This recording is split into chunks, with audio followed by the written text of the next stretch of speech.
माझ्या मनाला गोचाणा पहावया विठ्ठल डोळा आणि नाही चाड नरगे संसार हा गोड तरीच पण जन्मालो सरता पांडुरंगी झालो आणि नाही चाड नरगे संसार हा गोड तुका म्हणे देवा देई चरणाची सेवा आणि नाही चाड नरगे संसार हा गोड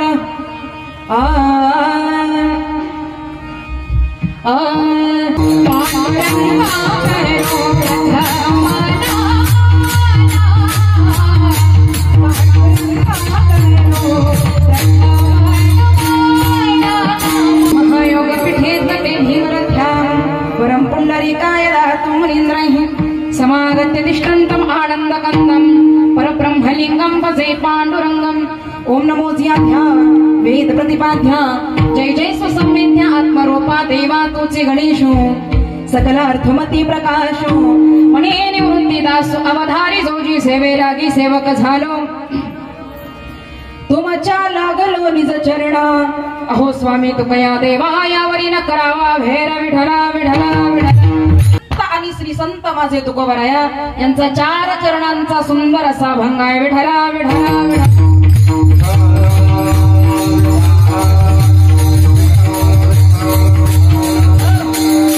कार्यक्रमास सुरुवात करत असताना वारकरी संप्रदायाचा आराध्य दैवत आणि कुळदैवत माझा पांडुरंग परमात्मा पांडुरंगाला वंदन कैवल्य साम्राज्य चक्रवर्ती ज्ञानियांचे राजे योग्यांची माऊली श्री संत ज्ञानेश्वर महाराज यांना वंदन पंचमवेद निर्माण करणारे देहुनिवासी जगतवंदनीय तुकोबारायांना वंदन तुम्हा सकल माता पित्यांना वंदन तुम्हा सकल श्रोत्यांना वंदन या सर्वांना वंदना करत असताना माणूस म्हणून जगण्याचा अर्थ ज्यांनी आम्हाला दिला तुम्ही म्हणाल महाराज कीर्तनामध्ये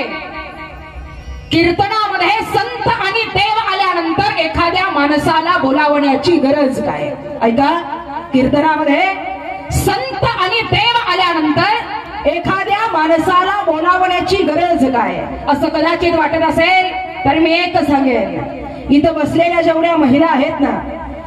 बसलेल्या जेवढ्या महिला आहेत ना एवढ्या महिलांच्या पायामध्ये जोडवा हातामध्ये बांगड्या ऐका पायामध्ये जोडवा हातामध्ये बांगड्या गळ्यामध्ये मंगळसूत्र आणि कपाळाला कुंकू बघायला मिळत आहे ते फक्त आणि फक्त माझ्या छत्रपती शिवाजी राजांमुळे तुम्ही म्हणाल महाराज तुमचे राजे नसते ना तरी आम्ही कपाळाला कुंकू लावलं असतं कारण आमच्या महाराष्ट्राची संस्कृती आहे मातीची संस्कृती आहे कपाळाला कुंकू लावणं तुमचे राजे जन्माला आले नसते ना तरी आमच्या हिंदू धर्माची संस्कृती आहे स्त्रीच्या कपाळाला कुंकू दिसलं पाहिजे मग ते टिकली का असे ना पण कपाळाला लाल असावं मग हे लाल कुंकू आमच्या कपाळाला आम्ही लावलंच असतं तुमचे राजे जन्माला आले नसते ना तरी आमच्या कपाळाला कुंकू दिसलं असतं तुमच्या राजांचा आणि आमच्या कुंकवाचा काहीही संबंध नाही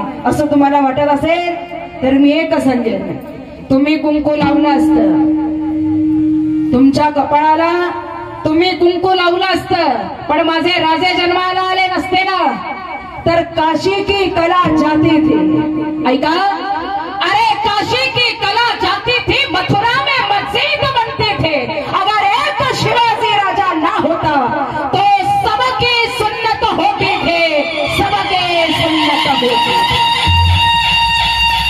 म्हणून विनंती आहे क्षत्रिय कुलावतंस सिंहासनाधीश्वर राजाधिराज योगीराज श्रीमान छत्रपती शिवाजी महाराज मुंडाळे या गावामध्ये भव्य दिव्य असा कीर्तन सोहळा उभारलाय सर्व जमलेत राज तुम्हाला वंदन करणं आमचं कर्तव्य आहे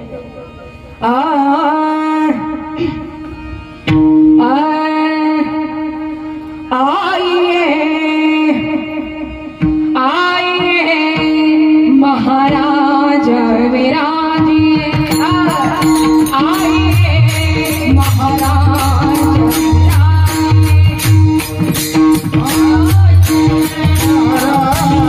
विराजिए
माझ्या मनाला गोचाळा पहावया विठ्ठल डोळा तुझं रूप बघावं आवड निर्माण व्हावी छंद लागावा त्या म्हणतात ना असेल आवड तर मिळेल तुम्हाला आवड आहे म्हणून इथं आलात कीर्तन ऐकायला बसला मी नेहमी सांगत असते एखादा माणूस कीर्तन ऐकायला निघाला रस्त्यामध्ये जर त्याला दुसरा भेटला गावागावाची पद्धत आहे शहराकडे कीर्तन चालू झालं पुण्याला मुंबईला तिकडे कीर्तन चालू झालं एखादा निघाला रस्त्यामध्ये दुसरा भेटणारा विचारतो आता तिकडची माणसं म्हणजे जरा स्टँडर्ड सुशिक्षित शिकलेली माणसं ती कशी बोलणार एखादा रस्त्याने भेटला कीर्तनाला चाललेला की तो म्हणतो कुठेही चालला तर आपण पुढचा सांगतो कीर्तन ऐकायला निघाले देवाचं नाव ऐकावं चला आपण हे झालं शहराकडं आता आपल्या इकडे जर कीर्तन चालू झालं एखादा माणूस कीर्तनाला निघाला रस्त्यामध्ये त्याला दुसरा भेटला तुमच्या गावातलं सांगत नाही माझ्या गावातलं सांगते आमच्या पंढरपूरकडचं तिकडचा एखादा कीर्तनाला निघाला रस्त्यामध्ये दुसरा भेटला की भेटणारा विचारतो कसा कुठेही चाललात आपण नाही मग आमचं विचारतं कुठे चालणार त्यानं विचारलं की पुढचं सांगतं पुढच्यानं नीट सांगा म्हणा कीर्तन ऐकायला चाललोय पुढच्याचा रिप्लाय कीर्तन फिरतान हाय वाटतं एवढा पुढं चाललोय ऐकाय टाइमपास कीर्तनाचं आडनाव फिरतान टाळ बीड मंदिर गिंदीर काकडा प्रत्येकाला आडनाव आहे एका गावात आम्ही गेलो सोफ्यावर बसलो गावातला कार्यकर्ता म्हणला जय हरी म्हणलं जय हरी टेन्शन घेऊच नका म्हणलं घेतच नाही विचार करूच नका म्हणलं करतच नाही पण का म्हणलं आमच्या गावात सगळे म्हणलं काय म्हणलं सगळे म्हणलं काय टाळकरी आहे माळकरी आहे विनेकरी आहे लाइटिंग फायटिंगची समधी अवस्था म्हणलं बाबा लाइटिंग पाहिजे फायटिंग नको आम्ही कमजोर माणसे आडनावाचा प्रकार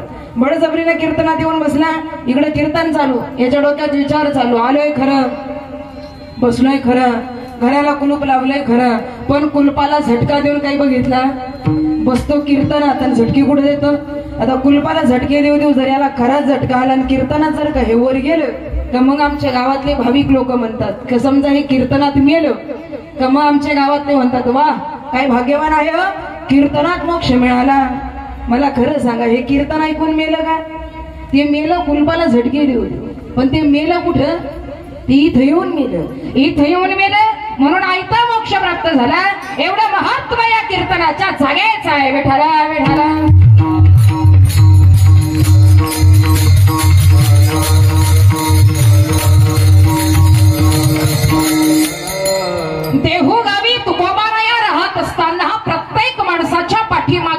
असतात निंदकाचे घर असावे. तुमच्या मागे आहेत, माझ्या मागे आहेत, प्रत्येकाच्या पाठीमागे निंदा करणारी ठरलेली. तुकोबारायांसारखा महात्मा रामेश्वर शास्त्रीने विचार केला. कोण तुकाराम महाराज, कोण ढोंगी साधू, अभंग लिहितोय म्हणे, गाथा लिहितोय. या तुकारामाकडे जरा बघितलं पाहिजे. बघण्याकरता शास्त्री देवगामी आले. सकाळची वेळ आणि विचारलं आहे का कुणी घरी. जिजामाता बाहेर आल्या. या ना बसा. बसायला वेळ नाहीये मला. कुठल्या रस्त्याने गेले. ज्या दिशेला माणसं जातात तिकडे निघाले शोधायला. रस्त्याने जाता जाता घाण वास येऊ लागला. नाकाला उपरणं लावलं. जी जी करत रस्त्याने चालला. एवढ्यात कुणीतरी देवाचे नाव घेताय. असा नावाचा गजर कानावरती येऊ लागला. रामकृष्ण हरी जय जय.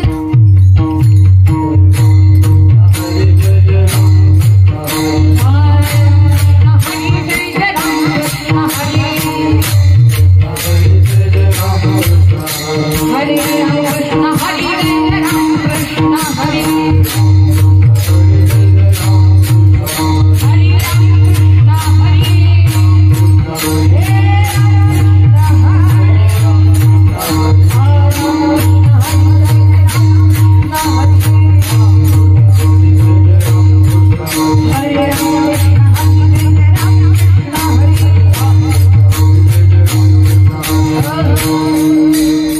कृष्ण माणूस भजन करताय जरा बघावं.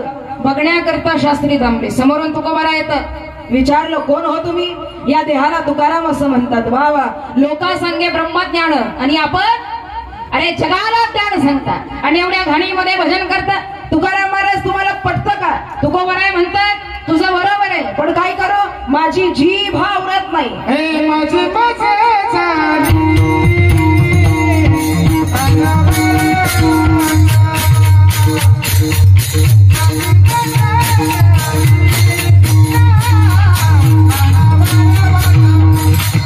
माझी जीभ आवरत नाही. तुकोबारायांची जीभ दोन बोटामध्ये दाबून दिली आणि सांगितलं महाराज करा भजन. मुखाने देवाचं नाम घेता आलं नाही. ऐका तोंडातली जीभ दाबून धरली महाराज करा भजन. मला सांगा तोंडातली जीभ दोन बोटामध्ये दाबून धरायची आणि बोलता येते का. प्रयत्न करायचा. जीभ धरल्यावर बोलायला येत काय. येतं तुमच्या गावात. आमच्याकडे येत. इथं नाही. घरी गेल्यावर करा नाही तर इथं चालू करायला. ऐकायचं इथं करायचं. एकदा म्हणलं ऐकायचं इथं करायचं घरी गेल्यावर. कीर्तनात सांगितलं बाबांनो परमार्थ करायचा असेल तर आधी शुद्ध व्हा आणि मग भजन करा. आधी स्वच्छ व्हा आणि मग परमार्थ करा. कीर्तन संपलं माणूस घरी गेला. डोक्यात एकच महाराज म्हणलंय शुद्ध व्हा आणि मग भजन करा. कीर्तन संपलं. बाथरूम मध्ये गेला. तांब्यात निरमा घालवला. चांगला फीस येऊ दिला आणि तांब्यावर निर्म्यानं दाखवला चमत्कार. घेडप्पा जा रात्रभर. सकाळ सकाळ पडत ज्याच्या घरी आमचा मुक्काम तिथं आलं. दरवाजा वाजवला. घरमालकाला उघडला. मला जय हरी. मला जय हरी नाही मग महाराज कुठे. तो म्हणला आहेत ना. म्हणे बोलवा. आलं घरात. म्हणलं जय हरी. म्हणे कोणीतरी बोलवाय आलं. आम्हाला वाटलं दाता घासा. म्हणलं चहाला बोलवाय आला असं. आम्ही आलो. म्हणलं जय हरी. मला जय हरी नाही मग शहाण्याला तुमची कीर्तन ऐकू नये. म्हणलं झालं काय. रात्री काय सांगितलं कीर्तनात आतून स्वच्छ व्हा. आता मी म्हणलं स्वच्छ व्हा. ह्याला काय निर्मळ प्यायला सांगितलं होतं. एवढी आडाने नाही निर्मळ जीवन. काय करील साबण मन निर्मळ नसेल अंतकरण शुद्ध नसेल. रात्रभर तुम्हाला निर्मळ भिजू घातला आणि दिवसभर साबणानं घासला तरी तुमचा उपयोग. तुकोबाराय सांगतात तुकोबारायांची जीभ धरली महाराज करा भजन. मुखाने देवाचं नाव घेता आलं नाही पण संत महिमा एवढा अगाध आहे. रोमारोमातून नामाचा गजर निघाला. चुकलं महाराज मला माफ करा. मुद्दा काय तुकोबारायांना देवाचा चाडा होता. तुकोबारायांना देवाचा छंद होता. तरीही तुकोबाराय सांगतात माझ्या मना लागो चाळा. माझ्या मनाला चाळा लागावा. आवड निर्माण व्हावी. छंद लागावा. का आजकाल लोकांना कीर्तन आवडत. कीर्तन म्हणलं की किरकिर समजतात. कीर्तन ऐकायला येतात कोण नेमलेली माणसं. रिझर्वेशन सीट ज्यांच्या कानाचे पडदे फाटले. अख्ख्या गावातली रिटायर गँग गोळा होऊन कीर्तनात येऊन बाकीचे वय झाल्यावर करून मग काय काम आहे तेच धंदे. म्हणजे हा परमार्थ करायचा कोणी. एक सांगू का तुम्हाला आई वडिलांनी वळण लावावं ते वळण मुलांना लागलं जातं. पण सध्याचं वळण असं आहे आमची सध्याची आई म्हणणार नाही मी मम्मी. सध्याची आई आमच्या अशी वळण देते. परमार्थाला लागलेली पोरं आमच्या आईला आवडत नाही. परमार्थाला लागलेली पोरं आमच्या आईला आवडत नाही. एका गावात एक उदाहरण म्हणून देते. विठ्ठला विठ्ठला आई कशी असते बघा. एका गावात कीर्तनाला गेलो, कार्यक्रम संपला, दुपारचं कीर्तन, आईचं वर्णन बघा. दुपारचं कीर्तन गप्पा मारत आम्ही बसलो. गप्पा मारता मारता गावातली एक वयस्कर आजी माझ्याकडे आली. अंगावरती लुगडा, हातामध्ये काठी, तोंडामध्ये दाताचा पत्ता नाही, अंग थरथर कापतय, अगदी झुक्कल वय झालेली आजी माझ्याकडे आली. दर्शन घेतलं. मला म्हणते बाई, म्हणलं काय आजी, राधिका नाही लई भारी कीर्तन केलं ग माय. म्हणलं आजी तुमच्यासारख्या म्हाताऱ्या माणसाची कृपा पाहिजे. चांगलंच होते. तसं नाही माय, मला लई आवडलं. मग चला घरी चहाला. आजीनं चहाला घरी नेलं. आजी गरीब नव्हती, श्रीमंत. बंगल्यात नेलं, गादीवर बसवलं. गावात एकटीचाच बंगला. चहा करायला सांगितला. लागली मला संग गप्पा ठोकाय. आता गप्पा मारता मारता म्हातारीनं मला एक प्रश्न विचारला. तुम्हाला विचारू? म्हणलं काय? तुम्हाला किती लेकरं हाय? महत्वाचा मुद्द्याचा प्रश्न. म्हणलं मला किती असून दे. तुम्हाला किती म्हणल्यावर आजी ताट झाली. मला का नाही, 3 पोरं हाय. म्हणलं चांगलंय म्हणे. तसं नाही. मग काय करतात ते ऐका. म्हणलं सांगा. काय सांगा? माझं मोठं पोरग. म्हणलं करताय काय? हा बंगला त्यानंच बांधला. म्हणलं चांगलंय. 4 गाड्या त्यानंच घेतल्या. म्हणलं चांगलंय. करताय काय? काय सांगू म्हणे माझं पोर. असं वाटत नाही 9 महिने वज वागवलं म्हणून ग. पांग पेटलं पोराला, पांग पेटलं. मला वाटलं हे लई मोठं कोणीतरी दिसते. म्हणलं आजी करताय काय तू पोर? आजी म्हणाली काय सांगू माझं मोठं पोरग. एवढा मोठा कोरोना आला, सगळं बंद होत. गाडी बंद, रिक्षा बंद, एसटी बंद, शाळा बंद, कीर्तन बंद, मंदिर बंद, दुकान बंद, भाजी बंद, सगळं बंद होत. पण माझ्या पोराचं दुकान मात्र चालू होत ग. मला वाटलं मेडिकल असेल. म्हणलं पुण्याचं काम केलं तुझ्या पोरानं. करताय काय तुझं पोरग? आजी म्हणले काय सांगू माझं मोठं पोरग. म्हणलं काय करते? काही नाही म्हणे. गावाच्या बाहेर हातभट्टी लावली, तिथं धंदा करताय. समजा गाव त्याच्याच माग लागतंय. म्हणलं हात जोडले माऊले, एवढं वर्णन करून मला सांगते. बाई माझं दुसरं. म्हणलं शाळेत गेलं का? शाळा शिकून काही भेटत नाही. मग करते काय? काही नाही म्हणे. टपरीच्या मांग जुगाराचा अड्डा लावलाय. आणि देवाच्या कृपेनं दोन्ही पोरं चांगले दिले बघा. सुखात चाललंय. असं वर्णन केलं दोघांचं. म्हातारी गप्पच बसली. मी म्हणलं आजी तुम्हाला 3 आहे ना? म्हणे हो. तिसऱ्यानं काय देवा लावला सांगितलं नाही मला. तिसऱ्याचं नाव काढता बरोबर आजीनं तोंड वाकडं केलं, बोट मोडायला लागली. आजी म्हणते काय सांगू त्या मेल्याचं नाव तोंडात घेऊ वाटत नाही. म्हणलं करत काय? बिघडलं, वाया गेलं. मी विचार केला ज्यानं दुकान टाकलं ते चांगलं, जुगार लावलं ते चांगलं, आणि हे वाया गेले म्हणजे नेमकं करताय काय? आजी म्हणले काय सांगू माझं तिसरं. ट्रॅक्टरच्या चाका एवढ्या गळ्यात माळा घातल्या, आणि तुमच्या सारखंच ह्या गावचं त्या गावला बोंबलत हिंडताय. आता आमच्यावनी बोंबलत हिंडते म्हणजे ते काय करते तुमच्या ध्यानात? मुद्दा लक्षात आला. 2 पोरं वाईट वळणाला लागली तर आई म्हणती बा एक भजनाला लागलं तर बिघडलं. एक सांगू का तुम्हाला, या परमार्थामध्ये, या हरी कीर्तनामध्ये एक सांगू, अरे काय मास दाखवायचा आहे तो दाखवा, काय धिंगाणा घालायचा आहे तो घाला, पण एकमेव ठिकाण आहे. लोकांना वाटत असेल कीर्तन आणि भजन हे वय झालेल्यांचं काम आहे, कीर्तन हे म्हाताऱ्या माणसांचं काम आहे, कीर्तन हे घरात हाकलून दिलेले मंदिरात वाकडा टाकून झोपणारे यांची कामं कीर्तन भजन. असं जर तुम्हाला वाटत असेल तर आमच्या संतांनी सांगितलं हरी कीर्तनामध्ये कोण दिसावं? अरे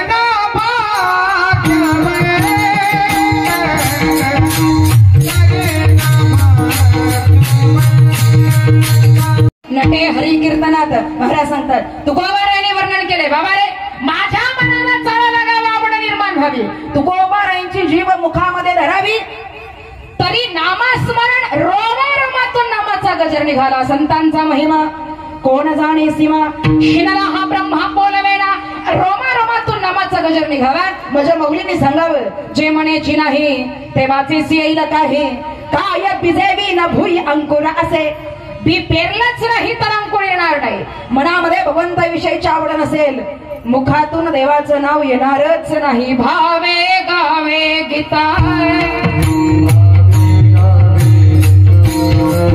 भावे गावे गीत शुद्ध करुणिया चित्त अंतकरण शुद्ध असेल तर भगवंताचं नाम स्मरण मुखामधून आल्याशिवाय राहत नाही पण महाराज म्हणतात देवाची भक्ती करण्यासाठी अनंत जन्माची पुण्याई असल्याशिवाय नामस्मरण मुखामध्ये येणार बहुत सुकृतांची जोडी म्हणून विठ्ठले माऊलींनी सांगावा आवड हे वृत्ती किरीटे आधी म्हणून चौठे मग देवाचे तिठी करासये आवड मनातून निर्माण झाली की मुखातून भगवंताचे नामस्मरण येणार कळाले महाराज मनाला छंद लागावा माझ्याच मनाला लागावा पण हा चाळा कशाचा लागावा अभंगातील प्रथम चरणामध्ये महाराज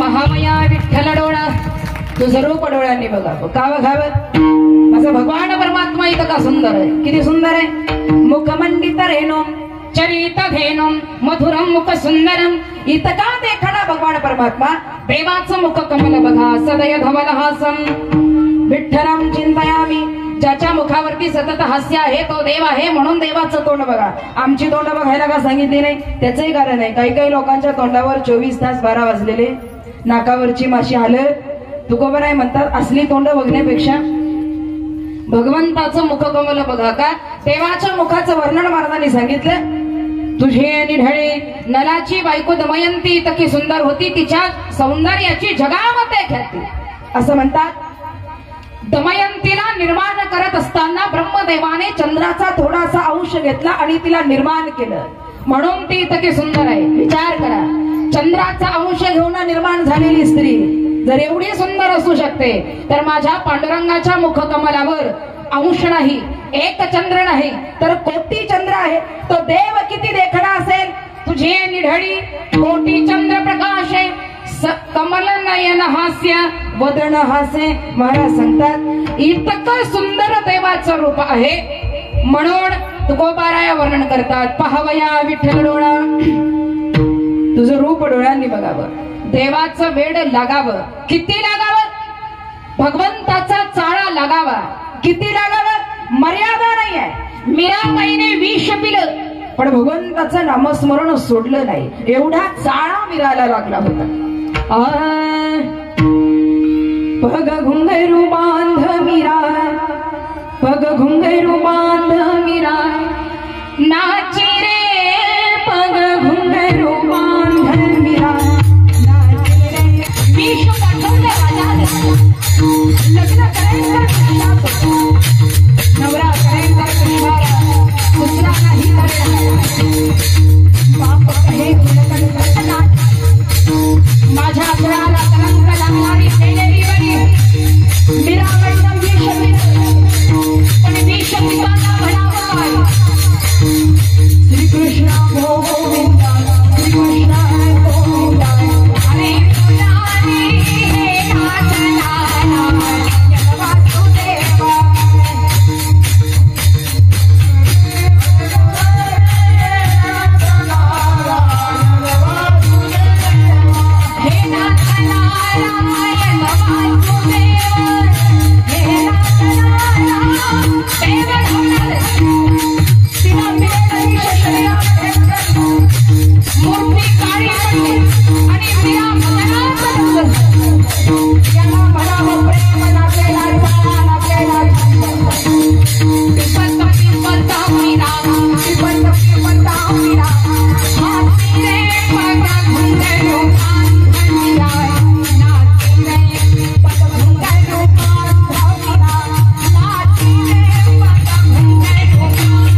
जेवढा वेळ लागले ना आम्हाला, तेवढं जर देवाचं वेळ लागलं तर देव भेटल्याशिवाय राहणार.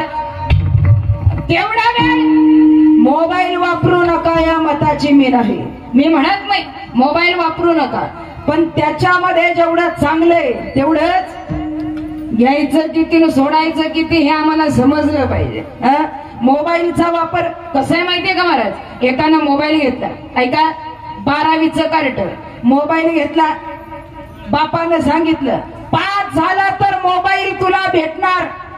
लाईट नव्हती, दिवा लावला, अभ्यास केला, मोबाईल बापानं घेऊन दिला. आता मोबाईल वापरायला सुरुवात झाली. मोबाईल वापरता वापरता झालं काय, त्याला जे जे पाहिजे ते त्यानं वापरायला सुरुवात केली. व्हॉट्सअप, फेसबुक, त्याला जे जे काय पाहिजे त्याने ऍप डाउनलोड केले. आता फेसबुक वापरायला सुरुवात झाली. फेसबुक म्हणजे काय, मित्रमंडळ गोळा करणं, त्याला म्हणायचं फेसबुक. आता हे फेसबुक चालू झालं, मित्रमंडळ गोळा व्हायला लागले. वापरता वापरता वापरता एक दिवस एका सुंदर मुलीची फ्रेंड रिक्वेस्ट याला आली. सत्य घटनेवर आधारित ना, याच्यात लबाड काहीच नाही. एका सुंदर मुलीची फ्रेंड रिक्वेस्ट आली, येता बरोबर ह्यानं एक्सेप्ट केली. आता एक्सेप्ट करता बरोबर घडलं काय, तिनं फोटो टाकला रे टाकला का ह्यानं लगेच खाली लाईक कमेंट, लाईक कमेंट. बरं फोटो टाकायच उशीर, बरं कमेंट माराव्या कशा? तिनं फोटो टाकला का खाली याची कमेंट नाईस. त्याच्यापेक्षा भारी फोटो आला का ह्याची कमेंट व्हेरी नाईस. त्याच्यापेक्षा भारी फोटो आला ब्युटिफुल. त्याच्यापेक्षा भारी आला गुड लुकिंग. त्याच्यापेक्षा भारी आला ऑसम. बरं पोरांना दोष देण्यात काय अर्थ आहे? पोरांच्या बरोबरीने आमच्या पोरी आहेत. पोरीनं मोबाईलवर फोटो टाकला, बरं फेसबुकला टाकला तर टाकला, वर लिहिलं कॅप्शनला सांगा मी कशी दिसते.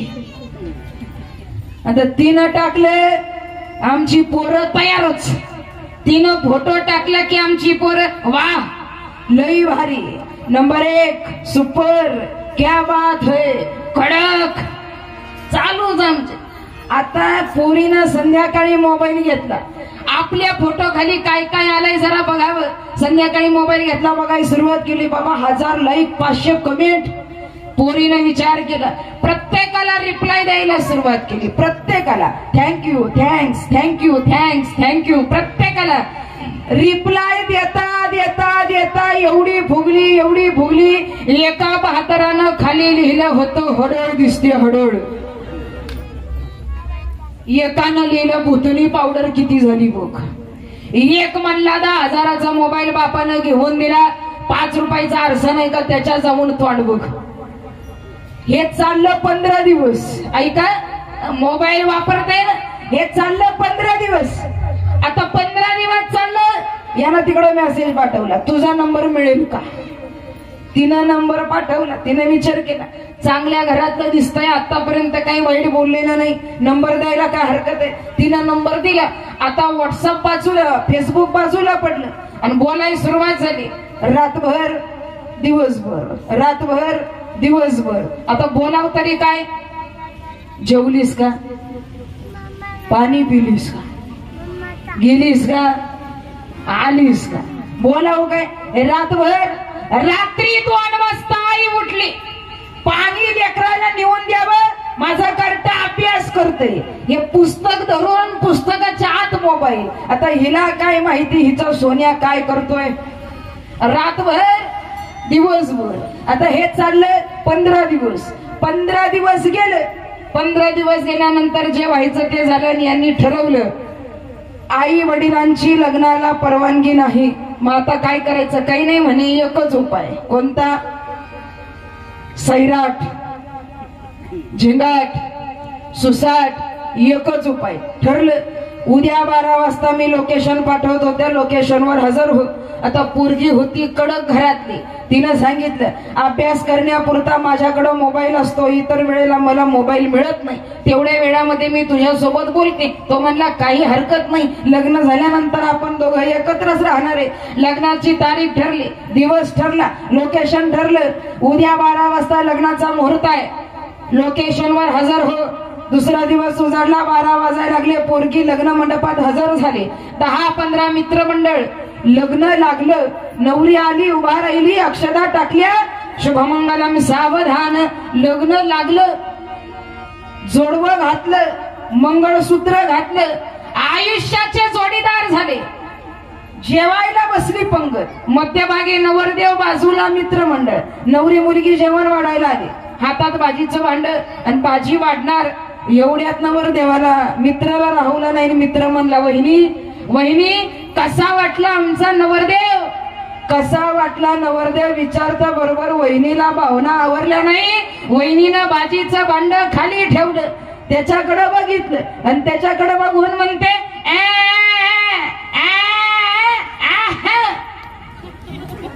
ती शेजारचं पाणी पित होतं, त्याचा गोळणच तटात पडला. अरे म्हणलं हे काय आहे? म्हणलं मला बी आत्ताच कळतंय. अरे म्हणलं एवढे दिवस बोलत होत ना, म्हणलं रोज बोलत होतो. म्हणलं कशावर? व्हॉट्सअपवर. रातभर दिवसभर मोबाईल वापरू नका असं मी म्हणत नाही. ऐका, मोबाईल वापरू नका असं म्हणत नाही, पण एक सांगणं आहे तुम्हाला. इथं जेवढ्या मुली आहेत ना, इथं जेवढ्या तरुण मुली असतील, विढला विढला विढला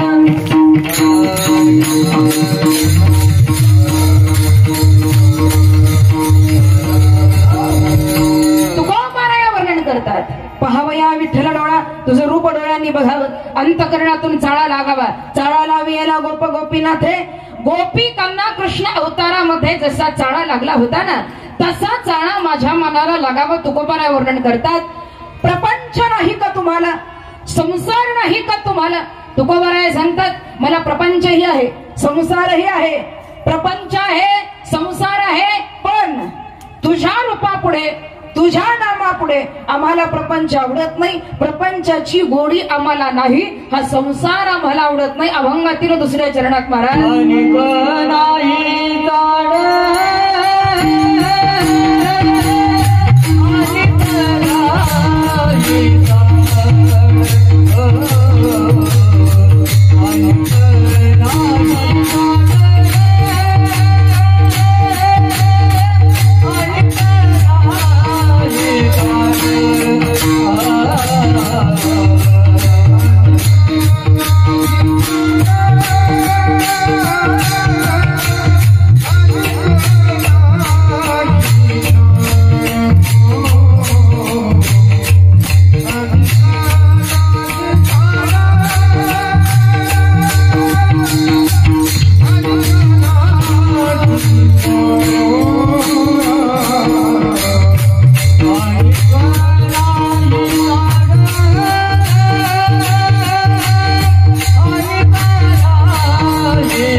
प्रपंचाची होडी आम्हाला नाही का? दुःख बांधवडी आहे हा संसार, सुखाचा विचार नाही कोठे. संसाराच्या नावे घालवणिया शून्य, प्रपंचामधलं दुःख आम्हाला सहन होणार नाही. तुकोबराय म्हणतात आम्ही प्रपंचातही आहे, संसारी असावे, असुनी असावे, भजन करावे वेळोवेळा. संसाराची व्याख्या तुकोबरायांनी स्पष्ट शब्दामध्ये वर्णन केले. संसार दुःख मोळा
भगवान परमात्म्याच्या नामस्मरणामध्ये आम्ही दंग आहोत.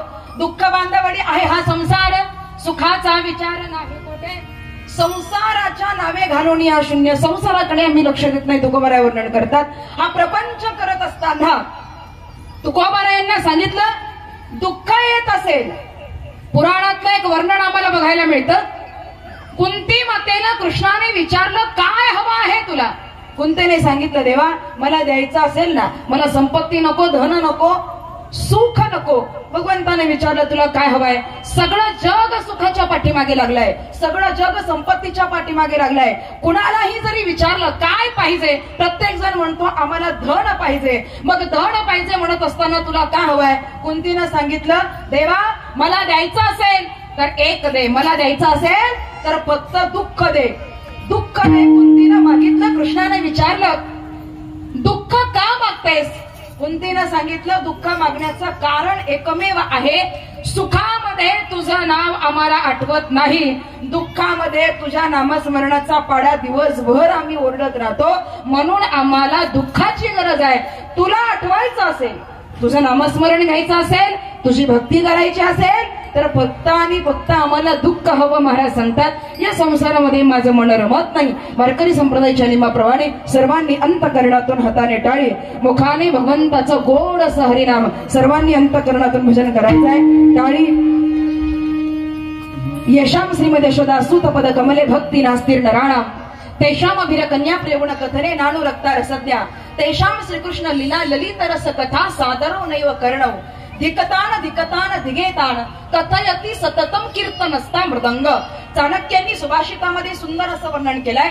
पवित्र ठिकाणी बसून भगवंताचं नामस्मरण जर तुला घ्यावंसं वाटत नसेल, ऐकावंसं वाटत नसेल, सादरव नैव करणव, जर तुला ऐकावंसं वाटत नसेल तर अशा माणसाला धिक्कार धिक्कार धिक्कार. म्हणतय कोण? कीर्तनामध्ये स्थानापन्न असलेला मृदंग. म्हणून हा धिक्कार न घेता अंतकरणातून भजन करायचे, टाळी वाजवायचे, अंतकरणातून सर्वांसोबत नामस्मरण. बसलेली सर्व मंडळी सरळ सरळ हात वर, सरळ, मध्येच खाली घेऊ नका. वा विठोबा.